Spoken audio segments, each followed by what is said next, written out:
I really didn't love that job. It was great because it was a job out of college and I was learning animation and all that stuff. But in case you couldn't guess, like tonally, myself and Blue's Clues just aren't the best. I was very repressed. Um, and so to take my frustration out, I would like do mischievous little things like give Blue like a little pink butthole for like one frame, Nice. right? Or when Steve sat in the thinking chair, on the wallpaper behind him were like these curly Q swirls and the patterns. And I would go into Photoshop and rotate them so it would create a 6, 6, and a 6 in like triangle behind him. I I love love it. this.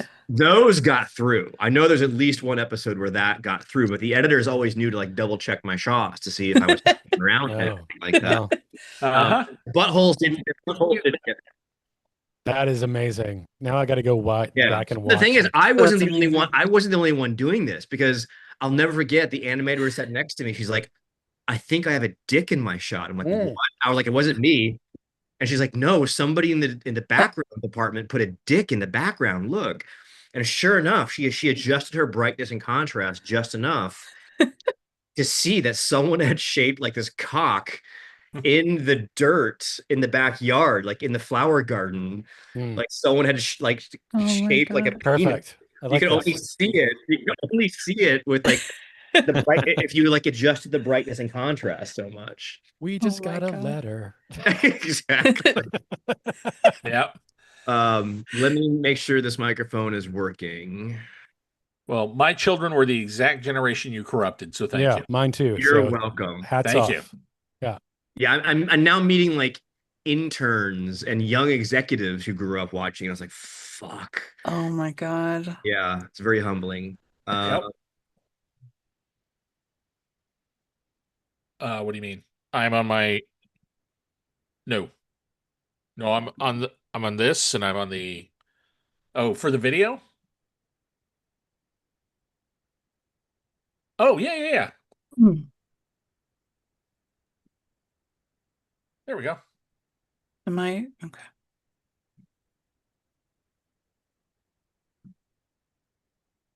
Perfect. Thanks, We are man. Thank we you will so be much. off and running. I've got the notes and we're just going to Bye, jump right in. Dustin. hold on. Again, I want to make sure this is working. I can't tell if it is yet. Yep. Says Yep. you sound good from You Dustin. sound good. Sound So, good. Yeah. all's good. There's like, okay. Yeah. Yep. All right.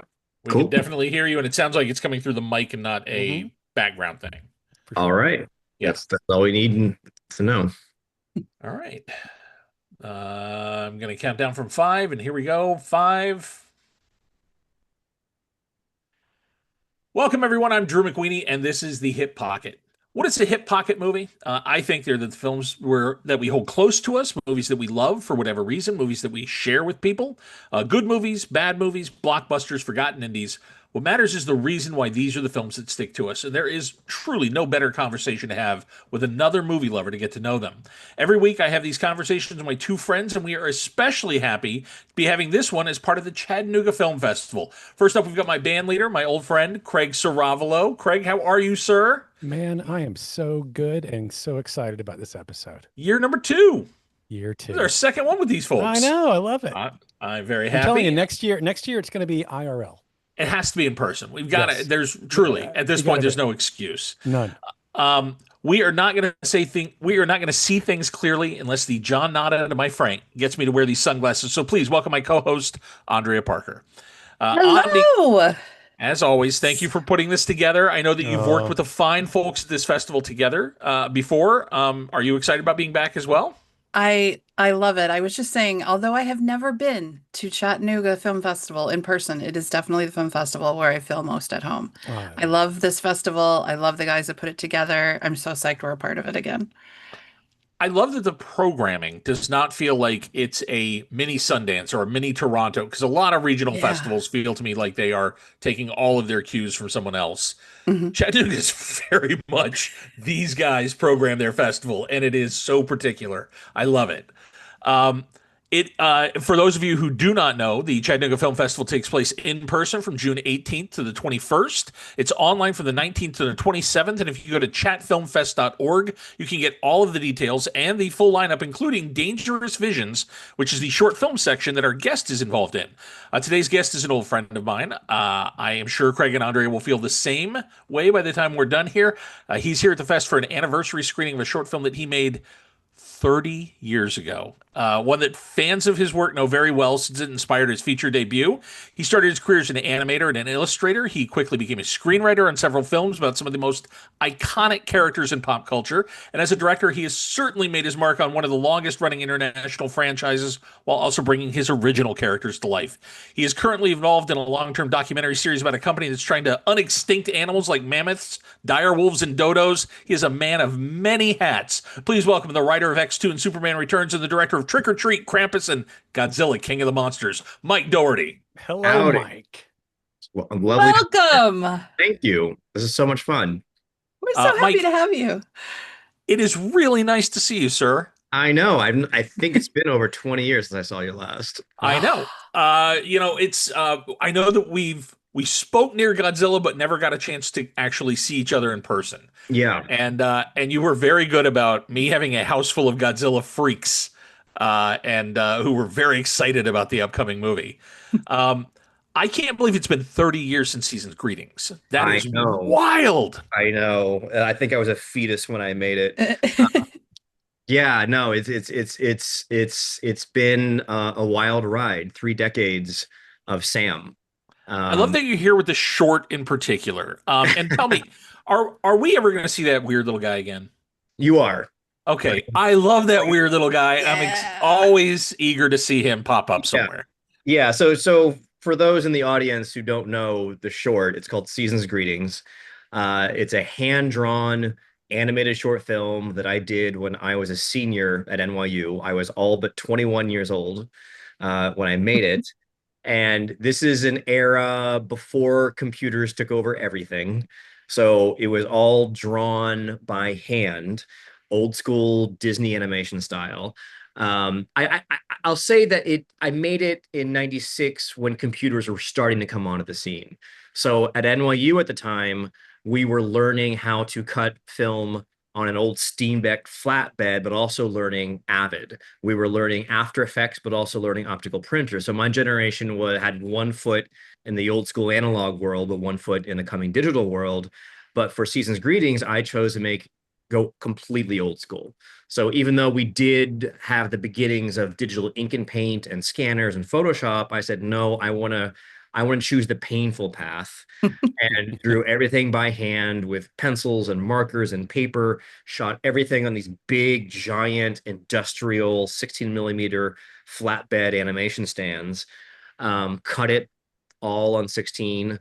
But, at the time, the resources were limited and it got the job done. I was very proud of the film back then. I still am. But I had these old 16 millimeter canisters sitting in a closet, and I thought, well, why not remaster it?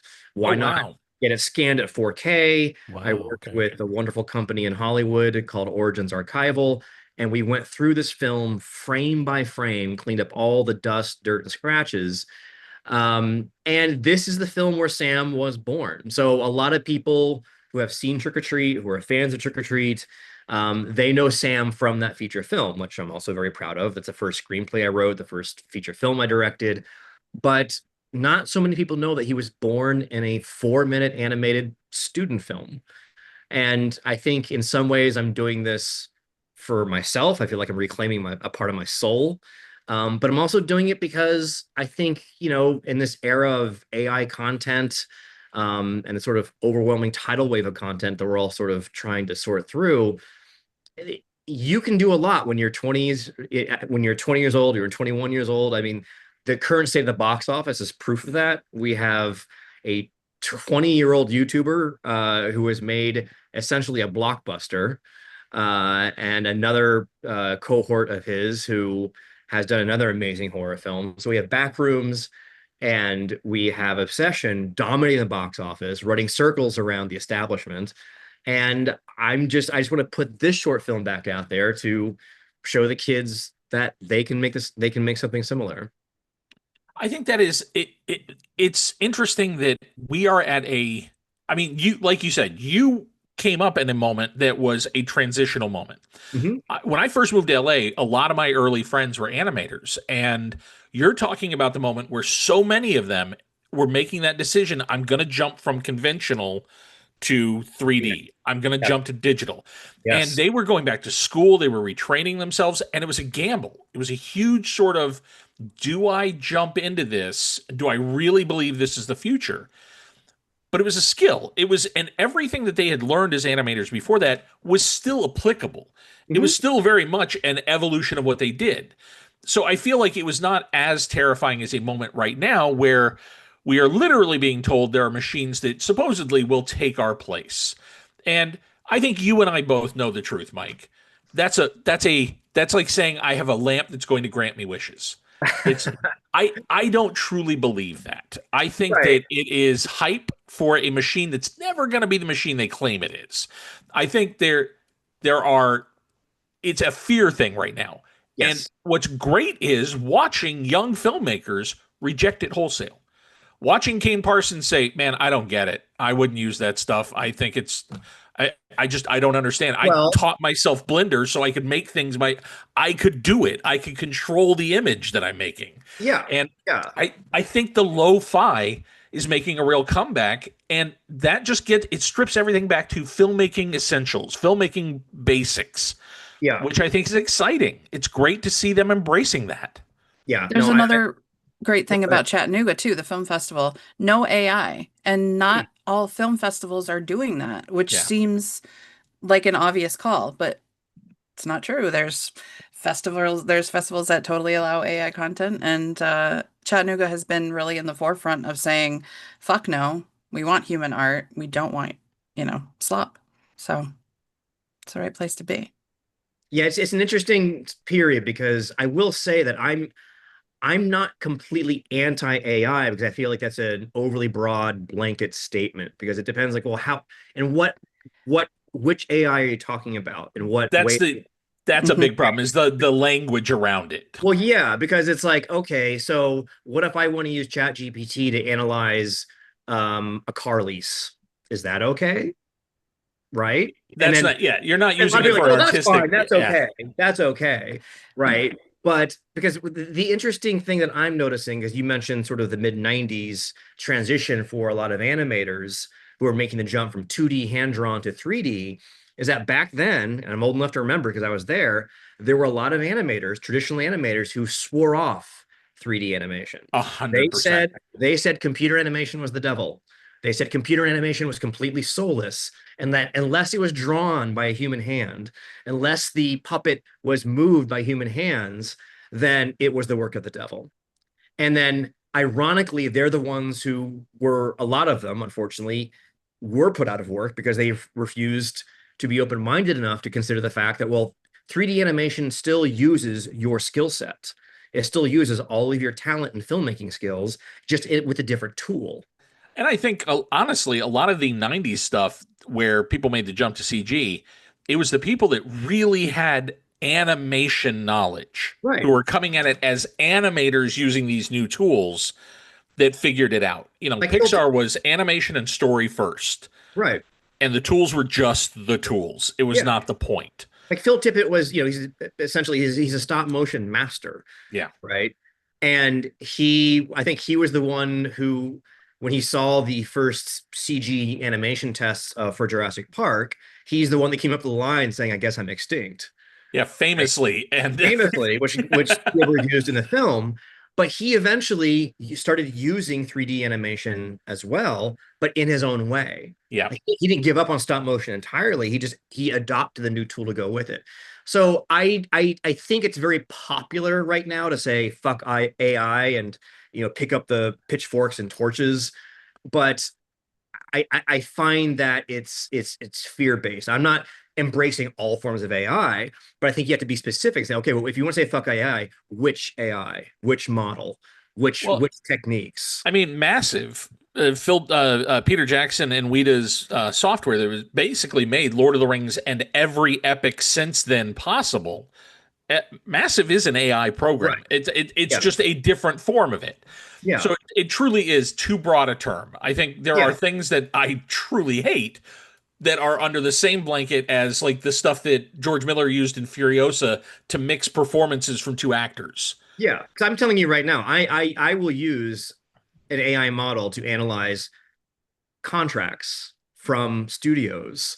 Sure. And I will just type it. I'll say, read this contract. Tell me where I'm getting fucked. And it will instantly go, okay, here's where you're getting fucked. Here's where you need to go back and renegotiate. And it will find things that my reps are missing. Right. So is it like AI art? Is AI art a good umbrella term? Or is that even too broad, do you think? At least that's more specific. Yeah. You know what I mean? I think that's what a lot of people mean when they say fuck AI. Like every time Del Toro gets up there and he's like, exactly. Right. It's like, okay, well, fine. But I'm sorry. I'm using ChatGPT to analyze my studio contracts because they're trying to fuck. This is a great way to transition into the theme that you picked for this week, because I sometimes people take this assignment as I'm going to pick 3 totally different movies and we're going to have 3 totally different conversations, which is great because I like that. I think that's very revealing. You took this assignment and lasered in on a type of film. And when you look at your 3 films and then the film that we picked in response, I think it's a single conversation. Because there is something about movies that, whether accidentally or not accidentally, whether they're trying to call the shot or whether they're trying to look back and that sort of looks forward by accident, filmmakers who call the future in their movies. And now we are living in worlds where we are looking at these movies and going, yep. That's correct. Yep. And all 3 of your choices are films that I have seen dozens of times and truly have had an evolving relationship with, because every time I go back to them, they're different films based on where I am. They're different films based on where the world is. Yeah. They continually change and reveal things. So let's talk about Mike Judge's Idiocracy, John Carpenter's They Live, and Sidney Lumet's Network, as well as our response to you, Steven Spielberg's Minority Report. Let's just dig in, because I truly, watching all 4 of these, they just start bouncing around in conversation with each other. Yeah. I mean, it's funny because at first, when you guys invited me to come on, I thought, oh, well, I'll just throw out my top 3 favorite films. And the more I thought about it, I mean, it's just a little too easy and lazy to do that. And I realized, like the theme of the podcast being, hip pocket movies, I thought, well, I'd rather pick 3 movies that live in my head almost as survival guides for our current media landscape. Or really just how to survive modern civilization. And they aren't films that I've seen dozens of times. I'm happy that you have. And they aren't even in my top 10 as far as favorites are concerned. I love them, but they do, I think about them more often than I probably should, because I think that they helped me formulate a survival plan in my own head for navigating the times that we live in. And like you said, like I saw them at different periods of my life, and I keep going back to them in order to find new nuggets of wisdom within them.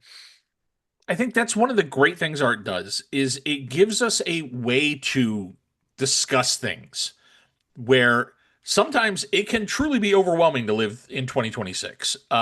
It's a challenge, a daily challenge. And I think on many fronts for many people, films can help you at least get your head around what you're feeling, how you're feeling this way.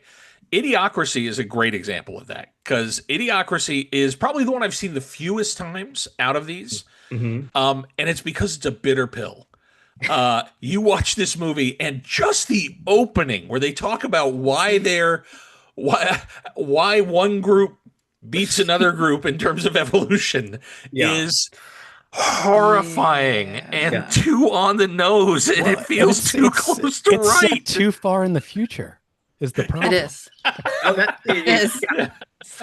I mean, I feel like, I mean, to me, all three films are amazing warnings.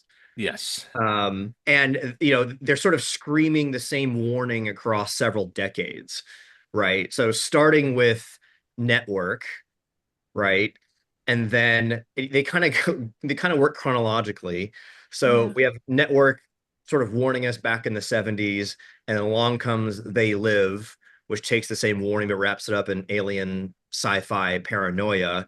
And then Idiocracy just flings us into, what was the far future, but really is our present day. Yes. How bad things are going to get. So they kind of form this amazing thematic trilogy of sorts. I think Network was the one that maybe felt most outrageous when it came out. Yeah. Because in 1976, that's a big shot to have called. Yeah. Television was not there yet. News hadn't gotten there yet. I think there were inklings that could be where things went. But I do think Chayefsky was saying it'll never get this bad. No, I'm going to write something that's so crazy that I would disagree with you on that. I think really, I think he saw the writing on the wall. I can't. Wow, yeah, I can't confirm that, but I think he saw even back in the mid 70s where things were heading. Right. I think he saw the beginning of sensationalism. It was a year after the Vietnam War ended. Right. And we have to remember how influential the news media was in ending the war. They have a very different, that's true. Like news was very different then in terms of what they would show. Our news has been designed to wrap things in comfort and to put sort of bumpers on things. You do not get a lot of the super graphic stuff. I agree. The turning point, I think, for Vietnam was when they televised it, when they really put your face in it and said, there it is. Yeah, it was both advantageous, but also shocking and really scary to think that news might just be that. But don't you think our news media is sort of an extension and sort of the end result of what started in Network? Because I feel like Chayefsky wrote that as a warning about how dangerous the news media and the environment might get. Well, I think it is truly the Howard Beals that have taken over. Well, that's what I'm getting at. Yes. Is that the movie was designed as a warning, right? But unfortunately, certain people watch that movie and go, "Oh no, this is a blueprint." So then all of a sudden we have Ted Turner creating CNN. We have Murdoch creating Fox News, and now look at our toxic media landscape now, where I would argue things are more extreme now than they were. In the polarization, yes, and in the fear mongering, yes, but it's weird how they are afraid to truly show graphic, shocking things on the news anymore. And but we have. Go ahead. I was going to say, like, a lot of people don't get their news from the news anymore. Yeah, they get news because that. Yeah, we all, you can film something and then put it on. That's what your news is. So they couldn't have predicted that. It's weird. It is fragmented more than I think Chayefsky. I don't think Chayefsky ever foresaw the internet or saw the rise of like individual people being the network. But I think the overall thing that he got right is the idea of the ideagogue, the person who his outrage is all that matters. Yes. The reason they're tuning is to watch him pass out from hysteria every night. He has to work himself into that same frenzy for them every night. And there will come a point where you have nothing to be upset about, where you have ranted about everything you had and so you just got to be outraged. It's just that is the most terrifyingly prescient thing about his film. Yeah, I think he predicted it in the form of television news because that's what existed at the time. But everything that we're currently living through, whether it be influencers, the 24-hour news cycle, the endless talking heads, even going back to like Jerry Springer and sort of that sort of trash TV and talk shows, all of that sprang from the same well that Network was warning us about. And I do think the radicalized politics as entertainment is a big part of it. It's sports now. Yeah. You watch it to see your side win versus any kind of I'm just reacting to the like it really has become that kind of demolition derby of political ideologies. Yeah, like to me, InfoWars perfectly on. Like you could remake Network now or some version of it, right? And it would be more relevant than ever. But it's that movie as a kid, I didn't understand it. It's boring. It's adults talking, whatever. But the more toxic our media landscape gets, the more I realize how far ahead of its time it really was, right? And and I feel like it should be taught in schools. I feel like it should be mandatory viewing for high school students so they understand that every time they turn on the news, this is the source of the bullshit that they're forced to deal with. 100%. Is this a movie that you guys digested young, Craig, Aundria? This was my first time watching it. Oh, wow. Wow, finally. Okay, let's get into that. Yeah.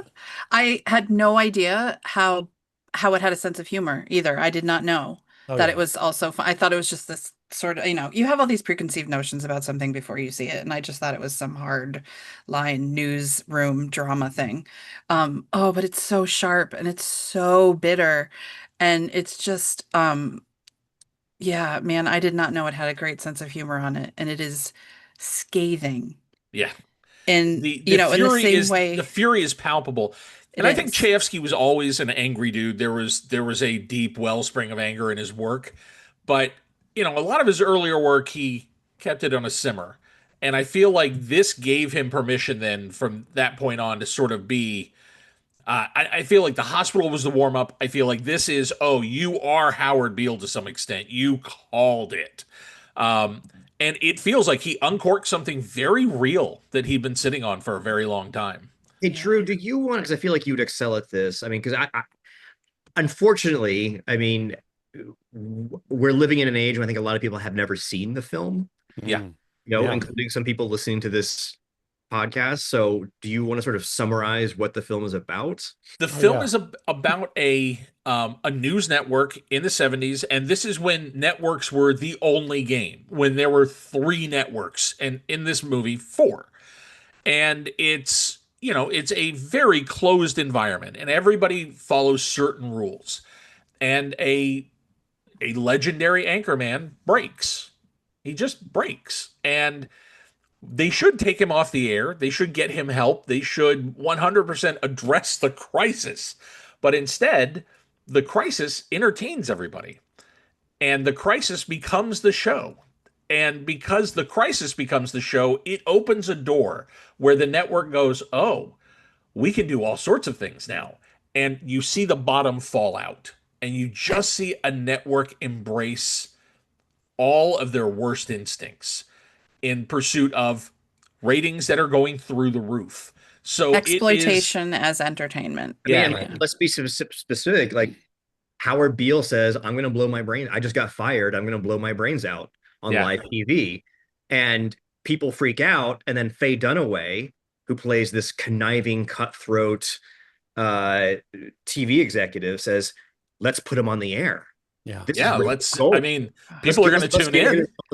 Let's give him his own TV show. And I do think it's kind of funny that we're having this conversation and that, we all sort of revisited it while all the drama over at 60 Minutes is happening. Right. Oh yeah. God, That's what I was thinking of. Yeah. It's literally Network. It's literally the movie where new management comes in and says, we need to modernize this and make it, more palatable to the modern audience. And they just fired one of their most long-term correspondents, Scott Pelley. The meeting, the transcript for the meeting he had with them, Chayefsky wrote that. There's no way he didn't. It's so perfect. Yeah. And you have a cutthroat female executive who's now running the place and says, we need to get rid of the old guard. I mean, it's literally Network happening in real time. It's crazy. Yeah. The strangeness, the weirdness of watching the CBS Evening News anchor now talk about how amazing Scott Pelley was and an institution at CBS and how incredible he was on 60 Minutes. As they're saying, they fired him and he's no longer with our company. Yeah. Goodbye. Acting as though he died and not. That was the. I had to check it out because I was curious if they would say anything about it, and they did, and it was very, very strange. It's pure corporate cognitive dissonance. It is an insane thing to watch play out. This is why, just to jump to another movie as we're talking about this is why, for me, the thing that makes They Live work as a metaphor. It's all a great metaphor. Like, boy, does it on the nose, and it rubs your face in the metaphor.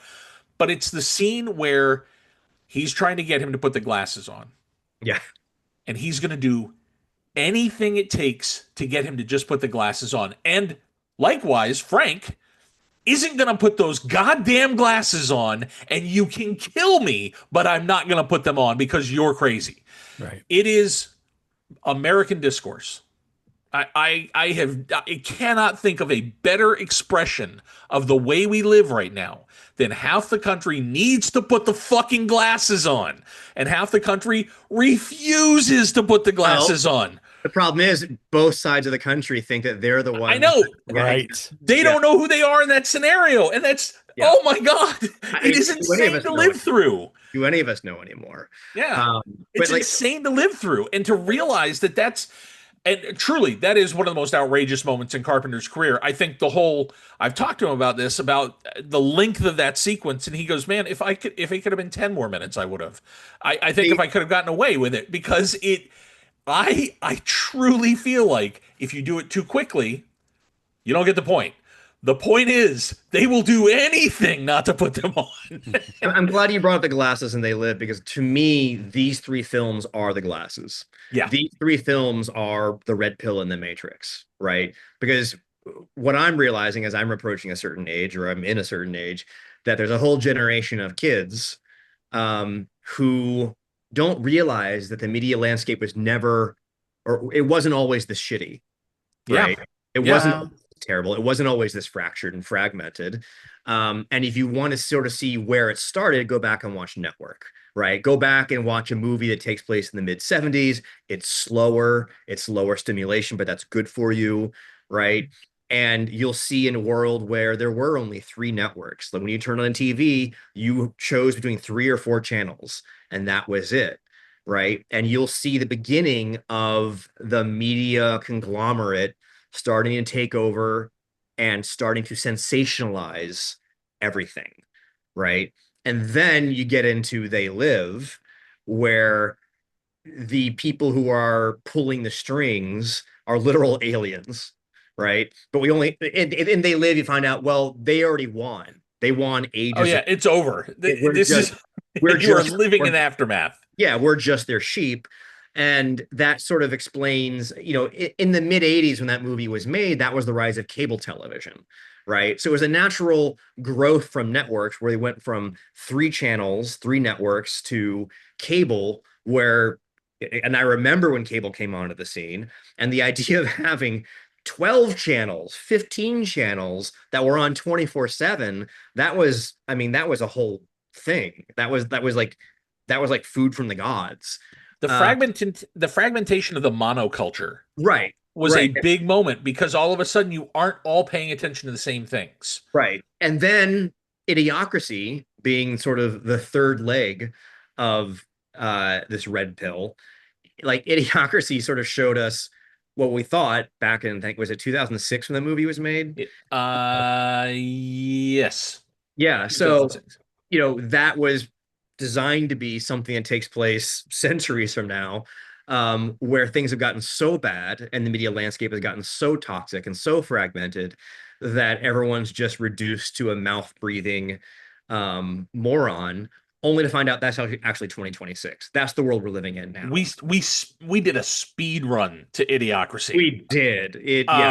I mean, I wish somebody, and maybe it exists, but I really wish somebody would interview Mike Judge and just ask him if he had any idea. Like the amount of Crocs that I see people wearing on the streets now, right? Yep.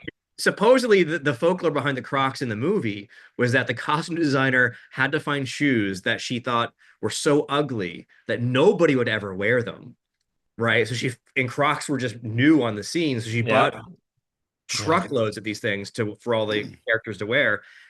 Go to the airport now. They're just everywhere. Yeah. That's the thing I noticed this view. So anyway, like these 3 films to me are the glasses. These will show you the past, present, and future of the media landscape we live in, and how horrible it is and how it started and where it's probably going.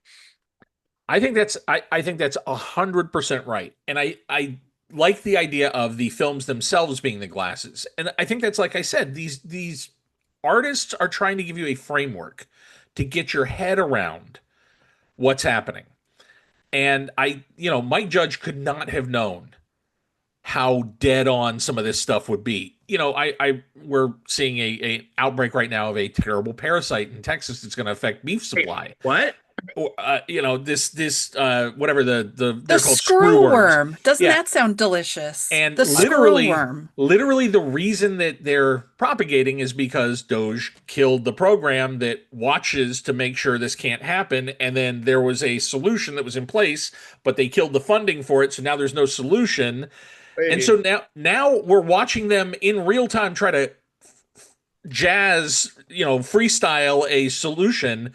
And the solution that I heard pitched today by them was, we're going to put drones up and they're going to look for the screw worms, and then we're going to have AI look for the drones and the screw worms. And it's like, you had it in place. It was all working. Like, I don't understand. Brondo has electrolytes. I understand, but you can't water with it. I didn't read the news today. So you're telling me that in the 24 hours that I haven't finished in the news, there's something called a screw worm. Yes. What the fuck is a screw worm? And it's a flesh-eating maggot, Mike. It's a flesh-eating maggot. I wish I didn't know that, but I learned it today. That will ruin our beef supply. So it's truly insane. And that's every day now.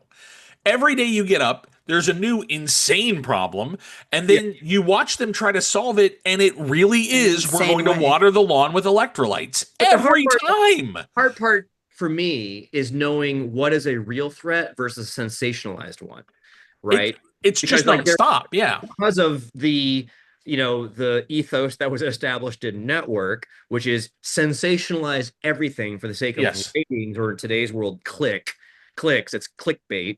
Right? How real do we really think the screwworm threat is versus how much the media is hyping it up to be something because of ratings? Yeah, and how much is Howard Beale just needing something to rant about tonight? Yeah. And it is the combination of those things. And at the same time, how much of that is just them putting a cover on something that says, this is your God? It's, while they're giving you the advertising they want to give you, all of this stuff, it doesn't matter what it is. As long as you're watching it, they're doing the thing that they want to do. So the Crocs are the least.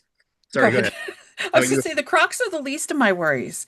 We have the UFC ring going in front of the freaking White House. That's a real Idiocracy moment. Yeah, that is one of those. That really is it. Yeah, it looks set from Idiocracy that's being done real time. I would not be shocked if Terry Crews made a guest appearance, like as Camacho. He should. That crazy. He's got more class to go there. I long for Camacho. Yeah, exactly. Yeah, Camacho would be the voice of reason at this point. Camacho, the reasonable candidate. I mean, he, in his defense, he was actually wanting to help his fellow citizens. He just didn't have the IQ to do it. This is just malicious. There's stupidity. There's a moment in Idiocracy when we first are introduced to Dax Shepard's character, and Luke Wilson crashes into the back of his apartment. And what struck me is how immediately and unprovoked he's unkind to him. Like, he just meets this new person who just crashed into his house with just meanness and anger and just hostility, and that also felt really, really prescient. That's kind of just how we I don't know, bump up against each other at this point. Yeah, right. We don't give, and some people don't need the benefit of the doubt, fuck that, but it was just immediate hostility and ignorance just from the initial meeting, and I was like, ugh, that feels familiar now, more so than it did 20 years ago when we were watching it. And look, I feel personally affronted occasionally watching Idiocracy. I will say, my boys and I on Saturday are going to an all-day marathon at the Village in Westwood to see the first three Jackass movies. Jackass movies. Yeah, look, I love. Yeah, I'm not. But that's okay. It's not Ow My Balls. Jackass is much. I know it's not Ow My Balls. But it's a continuum. It's certainly a continuum. I can't argue it's not on that spectrum somewhere. Yeah. So it is. There are. I'm not just saying these movies are pointing at other people and going, "Oh, these people are bad," and I can watch these movies from a point of superiority. It's impossible to live in this world and not in some way feel roasted watching these movies, because we all buy into it. We are all part of this truly insane game that is being played now. We're all complicit in some form. It's a matter of how complicit do you want to be, and how aware you are. That's truly the only thing that matters is, can you become somewhat self-aware of it and then do whatever you can to push back. Yeah, or at least not participate in some of it. Yeah. Yeah. Are you familiar with the philosophy of bread and circuses? Yes, of course. Yeah. Okay. Some people are, some people aren't. To me, this trilogy sort of represents it's a perfect illustration of what bread and circuses was or is. And it's the idea of to keep a population controlled and repressed, you have to give them two things. You have to give them bread, which symbolizes just cheap, free food, say junk food, and circuses, which is endless entertainment. And this was a Roman idea. This is how they kept the population subjugated. This is how you prevented revolutions, is to make sure that your population was always entertained and fed, fat and happy. Yeah. I mean, we're way too comfortable at this point. And these three films sort of show, give you a peek behind the curtain as to how to successfully employ those tactics. Well, I also think, and our response film was Minority Report, and I think there is something to the notion of selling people on peace and security and don't ask me what it costs. Yeah. And I think that is a fourth part of this larger conversation, which is we're promising you something that you want, which is, of course, I want to live in a world where nobody murders anybody. What rational person wouldn't? If there was a magic switch you could throw and nobody would murder anybody, yes, please, that would be lovely. But at what cost? And Minority Report makes it takes one crazy part of that premise. The precogs are a crazy jump you have to take. But then everything else about it, I feel like Spielberg grounded in very real observations about where tech was headed, where the future was headed. For me, the moment in Minority Report that rings just crazy prescient now is when he's trying to get away after he's been accused, and he goes to a public mall. And as he's going through the public mall, everything is reading his pupil as he goes by, and through biometric recognition, selling him things. Hi, Paul Anderton. And it's talking directly to him. And it's like, shut the fuck up. I'm trying to be low key, man. And everything's yelling your name suddenly because you can't go anywhere without being tracked. And I have so many instances in my house where I'll say something just to Lisa, and then we'll go and YouTube will come on, and the thing that we talked about in our house will suddenly be in our algorithm somehow. And absolutely. Oh yeah. I have just given up being upset about it. I accept. After we sign off and we check our respective social media accounts, I guarantee you're going to get some interesting new suggestions from the algorithm. Oh, sure. Yeah. Yeah. So I feel like that's another part of all of this that is in our world now. And, Spielberg was definitely trying to make a point about where he thought things were headed. But he also just reached out to a ton of futurists and said, just make the world real for me. Mm-hmm. And those guys, the background of Minority Report is disturbingly accurate, and stuff we haven't gotten to yet. I think we are headed there. So I feel like that movie is intentionally prescient and intentionally trying to kind of call the shot. I think that's an interesting thing to bounce off of your movies, where I think John Carpenter would love it if he had been wrong. I'm sure he every day would wake up and be like, man, it's great that They Live is so outdated and has no relevance in the world whatsoever. And Mike Judge, I'm sure that was supposed to be a joke. That's supposed to be a comedy. Yeah. That's the other not a documentary. It's a hard film to watch sometimes. It is, yeah. Yeah, but I think all these filmmakers, we talked to earlier about Network and Chayefsky, and I think they all knew that they were making something that was going to serve as a warning because they sensed which way the winds were blowing, right?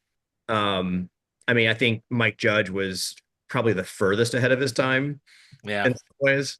Because I think when Idiocracy came out, like even I thought it was too far-fetched, right? Yeah, but it goes a little far, and you're like, yeah, okay. At the same time, I also saw things in the brewing in the background, like Paris Hilton, right, and reality TV, and the internet. But that was also before social media. It's because it was 2006. So I guess we had no. Did we have? Truly, it's truly Facebook the was only around, thing missing. MySpace. We were MySpace. MySpace. Yeah. I think it's the only thing missing from Idiocracy is social media. It's the only thing he didn't quite get to put in there. And believe me, if he had, I think it would be even more lacerating to watch it today. I think it was also a year before the iPhone. Wow. If you think about it, it was really social media and the iPhone that really threw gasoline on that particular fire. I think so. I think that's exactly right. And because he didn't have those two things, I think he was like, we're way far out from this. Yeah. Like I'm making my call, but I'm making my call with some room here. There's some runway. And then the runway just went boom. It's funny because I was convinced that you guys were going to suggest The Matrix as the fourth. That's an easy one, but it's an easy one. It is an easy one, but I guess and I respect the Minority Report choice. Don't get me wrong, great movie, but I feel like there's less social commentary, I think, in Minority Report than something like The Matrix. Well, The Matrix is such a giant metaphor that I think continues to, and it is interesting because, like you said, I think with Network. There were people who watched that movie and did not know Diana was the bad guy, and just absorbed lessons from that movie as, oh, okay, I can go there. You're right, and that's probably where we're all headed, and took the wrong things from it. The Matrix is maybe the king of modern took the wrong thing from it movies, and it has been fascinating watching Lana and Lily really push back against people who have utterly missed it. And be like, nope, that's not what it is. That's not the metaphor. And we should know we are them. Yeah. But yeah, that movie is a real battleground, I think, in terms of how right it gets it and how many people still watch it and don't totally pick up what it's putting down. Yeah, I mean, I almost suggested that. I was trying to figure out if I should make that part of my 3 or not, because it is a favorite, and it to me, it like Network and They Live, it's about control. Yes, at the heart of it, and how do you control the masses? And in some ways, controlling the masses by sort of giving them everything that they think they need or want. So I don't know. I agree that I think it's been misinterpreted and people have taken the wrong lessons from it, for sure. But I guess in terms of sci-fi dystopian movies, I take more lessons from The Matrix than I do from Minority Report. Oh, that's totally fair. I think The Matrix is a larger resonant piece of media. I am concerned about living in a Palantir world, though, and I think that is where Minority Report has its finger on something very upsettingly real. Is that notion of surveillance that pretends to be on your side or pretends to be for your good, but is truly feels like a leash. Yeah. Do you remember the Ring camera ad at the Super Bowl. It was saying, we're going to start recording all your Ring data. That way, if your dog runs away, we can find your dog if it runs by someone else's Ring camera. And we'll give it to ICE as also, well. But also your dog. But your dog. Yeah. So right, exactly. that's a really dystopian thing to have advertised. That's the other thing is I watch TV commercials now, and they all feel like they are drawn from this well. What we're talking about, every round of TV commercials feels like RoboCop. So wait, Drew, do you still have cable then? I do have cable. I also watch a lot of streaming, but we'll put cable on sometimes.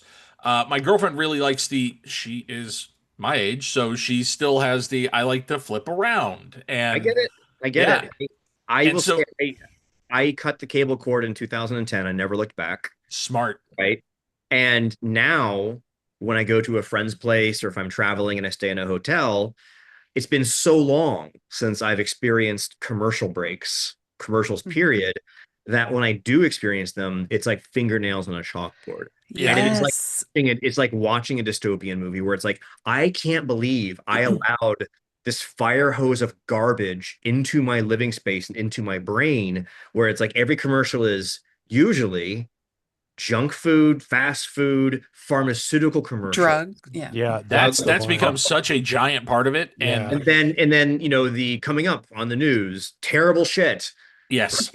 And it's like the idea that a lot of people still haven't cut the cord, yourself included, allow this into their living space, allow this into their brains. Oh man. And I would just challenge you, like, just try cutting it for a month, 2 months. You won't regret it. Yeah. Yeah. No, I use a mute button even when I stream, because the same thing. When you notice it, the onslaught, how loud the volume is on all the commercials and everything. Yeah. So whenever I stream now, I can't even, I just mute, just wait for it to be over, and then unmute when the show comes back, because it is that grating. It's a small move for resistance, but every little move counts. And I think that all of these movies we're talking about, that moment you're talking about in Minority Report was a warning, right?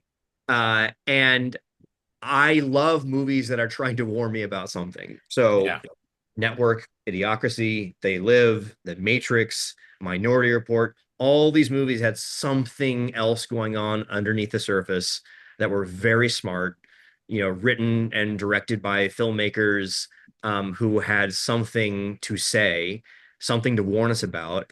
And when you put them all together, I think they arm you, right? They prepare you. They give you the glasses. They give you the red pill about how to navigate modern life in a way that can hopefully keep you a little bit saner than the person next to you, right? So if the lesson is, I don't like the idea of the algorithm tracking me across multiple websites, kind of like how we saw in Minority Report, then okay, what setting can you turn off?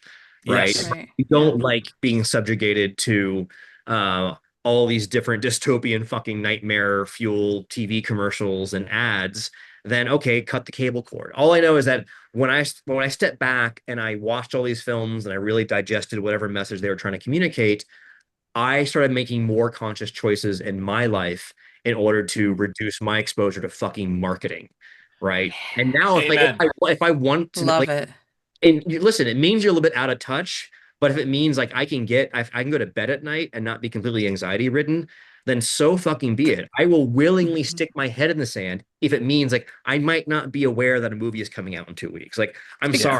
I had no idea Supergirl is coming out later this month. You're protecting your peace of mind. That's what you're doing.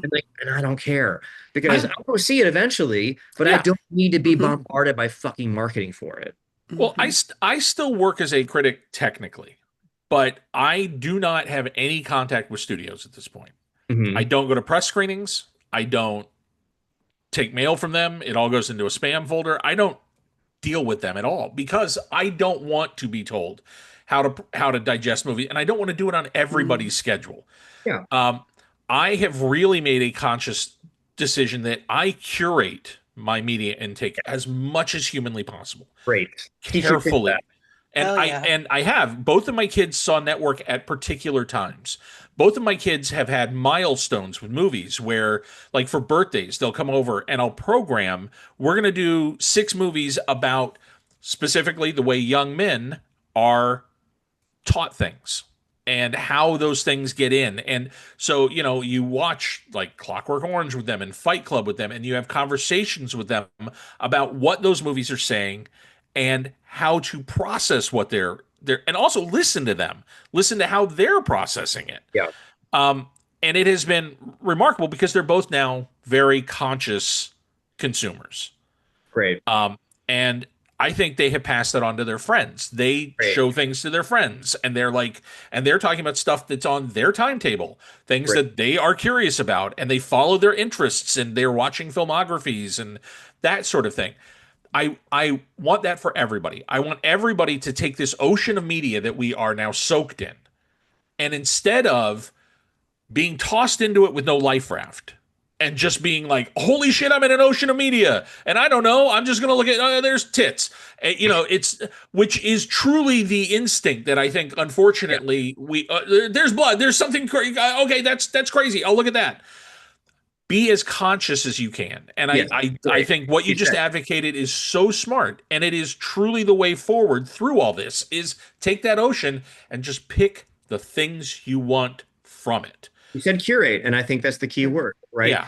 And you can disconnect yourself from the matrix as much as you possibly can, right? And you can curate and be. And the good news about the landscape that we live in now is that you can be hyper specific about exactly what you want to watch, when you want to watch it. You can cap that. You can control, how late you're going to stay up and watch stuff or not. Mm-hmm. And I think that's the beauty of it, is like you don't have to allow the fire hose to be blasting you in the face 24/7. But unfortunately, there's a lot of people who are. And to me, like these movies, again, if you step back and look at all of them together, they're trying to warn you about the intentions of the people who are pulling the strings, who are sort of in charge of the media landscape. And you realize they don't have the best intentions. A lot of them are the Faye Dunaways from Network. A lot of them are the aliens from They Live. They're doing it strictly to exploit you. There's an academic course here somewhere, and it's not me. No, I say that in a positive way. Yeah. And I don't mean like media literacy necessarily, but all of the films that have the same common theme, because it's so important. I would argue that one of the key things that I will continue to push for, and I've been saying this for years, and I've made inroads, and I've talked to people, and I continue to talk to people about how to do this, is I believe we should have media literacy courses 100%. K through 12. Yep. Agreed. Absolutely. It'll never happen, but we should. I think at this point it's almost a legislature thing that has to happen, because otherwise we are abandoning our children to this. Oh, you can guess exactly who's going to fight back against all of that. Yeah. Right. It's going to be seen. Don't you want your kids to be able to survive this shit? Like, don't you want that? Yeah. I wish we had it growing up. I know. I truly, and I think it's never been lower, which is one of the things that one of the reasons that we started this show was to have conversations where you can really dig into stuff and dig into it to see why it is important to the people it's important to. And I think these were 3 great picks, Mike. It's a bigger conversation. You can continue to have it. I think all 3 of these are movies that if you have not seen them, please track them down, please, and do them together. Put on the glasses. Yeah, do them together. Yeah, put watch on the them glasses. Together. Have the experience. Mike, do you have anything coming up? Do you have anything you want to plug besides the Chat Film Festival, or is this the full focus for this particular moment? It's this and my work with Colossal, de-extincting prehistoric and endangered animals. Very cool, dude. Yeah. Very cool. I can't wait to see like what you come out of this with. Like, well, 2 weeks ago we announced an artificial egg, so can now hatch chickens and potentially other birds from artificial eggs. Speaking of the Matrix. Oh my gosh. Crazy, dude. Crazy. Yeah, and that's just the beginning. I'm at their labs fairly often, and a lot of the stuff that these scientists are cooking up, it's going to be mind-blowing in a good way. Not in a terrifying Jurassic Park way. I was going to say using the future for good. In a very hopeful way. Yes, using these powers for good instead of evil. I love that you continue to have one foot in the future, man. Thank you. That's it for us. Please, if you have not seen the Hip Pocket before and you're discovering us because of the festival, check us out. We are online at we're on Apple Podcasts and Spotify and pretty much any place you can get podcasts. And you can also find the podcast at my newsletter, which is drewmcweeny.com. That's where we release it on Fridays. And we're on Blue Sky. We're on Instagram. Both handles are It's the Hip Pocket. Find us, follow us. And if you have something you want us to discuss or a Hip Pocket film that is particularly important to you, Aundria, what's the email address? It's thehippocket@gmail.com. So please reach out. You guys continue to be the best advertising we could possibly have. Tell people about it. Get them listening to the podcast. And until next time, keep it in the hip pocket. Cool. There we go. Mike, thank you, man. Yeah, Mike, that was great. Thank you so much. Fun. Yeah. So Drew, you asked if you're going to see more of Sam. Yes. I told Dustin this when we spoke last. So here's the twist. I still own the underlying rights of the character. Nice. Yeah. Good. That's Good. Wonderful. Yes. So yes, I'm creating some new content with him. It won't be part of the legendary Trick or Treat continuity because the rights are complicated. Like they can use Sam as a character, but I retained rights to the original animated short film and therefore the underlying rights to the character with it. So it's sort of the rights are sort of split, but I'm free to kind of go off and chart my own course with him. Good. That's great. I love that, man. Yeah. I'm very happy that's the way that worked out. Yes. I love seeing your name. I love seeing your name pop up on like Monarch and things, and knowing you still got a toe somewhere in the MonsterVerse. But it's your stuff that I really want you to be able to get made and focus on because that's the stuff that we love the most. I feel the same way, and it's full steam ahead in that direction. Awesome, man. Is there anywhere to watch season screenings now? It's on YouTube, but it's a really bad 2K, like almost VHS quality. Mm-hmm. Okay. Once you've done the festival route, are you going to put season screenings back out for people? Probably. Yeah. But I mean, like we're doing Chattanooga, and I've got like 20 plus other combination of like festivals and independent theaters that all want to screen it this year. Nice. Awesome. Yeah. Well, I hope I get a chance to lay eyes on it soon, Mike, and I hope it is not 20 more years before I see your face again, man. It'll be our AIs having this conversation. There we go. This has actually all been AI. This is experimental AI. The real Mike just walks in from the other. Wait a minute. Behind it. Oh, Jesus. All right, man. Take care. Nice to see you. Nice to meet you. Thank you so much. Dustin, thank you for this. Absolutely. Okay. Yeah. Oh, cool. I don't think I got the Discord invite. Yeah, send that out. Awesome. Cool. I'll try to be we'll try to be available for the watch party time as well. Yeah, for sure. Yeah. I would love for all of us to be there. All right. Thanks, everybody. Thanks, everyone. Have a nice night.